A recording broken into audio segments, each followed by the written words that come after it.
हरियाणा में पंचायती राज संस्थाओं की जो अवधि थी वो 23 फरवरी 2021 को समाप्त हो चुकी है, 5 वर्ष की अवधि।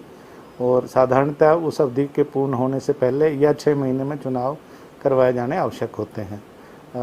लेकिन जो असामान्य परिस्थितियां होती हैं उसमें फिर असामान्य निर्णय लेने पड़ते हैं। कोविड-19 के बीमारी के चलते, महामारी के चलते चुनाव अभी तक नहीं हो पाए हैं।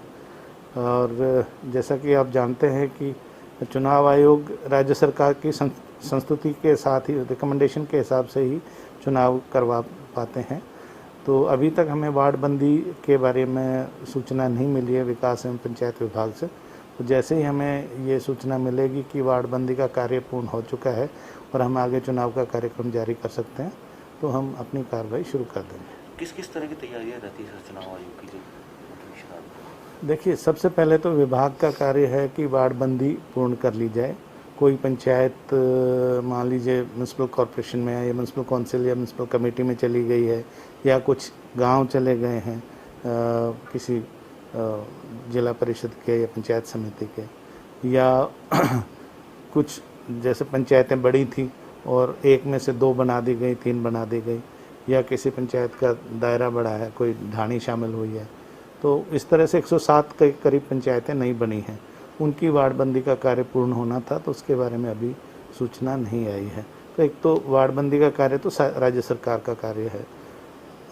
जो चुनाव आयोग का काम है हमारी तरफ से, एक तो विभिन्न प्रकार के प्रोफॉर्मा हैं, फॉर्म्स हैं, वो सब प्रिंट कराने होते हैं, बैलेट पेपर प्रिंट कराने होते हैं, और वोटर लिस्ट जो है रिवाइज़ करनी होती है, इलेक्टोरल रोल रिवाइज़ करना होता है जिला प्रशासन की मदद से।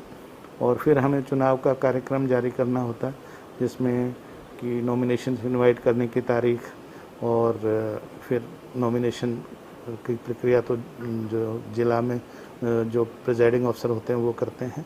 हमारा कार्य ये भी होता है कि चुनाव जो है फ्री एंड फेयर तरीके से हों, तो अनफेयर मीन्स ना हो, जो मॉडल गाइडलाइंस हैं वो उसमें लगें।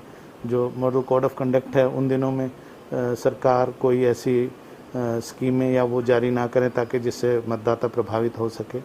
और फिर जब चुनाव हो जाते हैं तो उसकी प्रॉपर मतगणना होके और उसका रिजल्ट डिक्लेयर करना, ये यहाँ तक चुनाव आयोग की जिम्मेवारी रहती है। ईवीएम की बात करें, ईवीएम की क्या स्थिति है अभी समय? ईवीएम अनफॉर्चुनेटली हमें 75,000 ईवीएम्स अलॉट हुई थी, लेकिन तब हमारे यहाँ चुनाव नहीं हो रहे थे, तो भारतीय चुनाव आयोग ने बिहार राज्य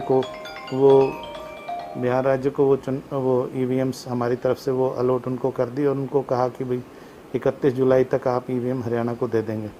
लेकिन दुर्भाग्यवश वहाँ पे भी चुनाव नहीं हो पाए ये पैंडेमिक की वजह से, और अभी ईवीएम की हमारी थोड़ी सी स्थिति स्पष्ट नहीं है। हम दूसरे राज्यों से प्रयास कर रहे हैं कि ईवीएम्स हमें मिल जाएँ, और हमने भारतीय चुनाव आयोग को भी रिक्वेस्ट की है कि वो हमें M3 टाइप की जो ईवीएम्स हैं जो लोकसभा और राज्य विधानसभा के लिए प्रयोग होती है वो अलाउ कर दें, और नहीं तो फिर हमें बैलेट पेपर पर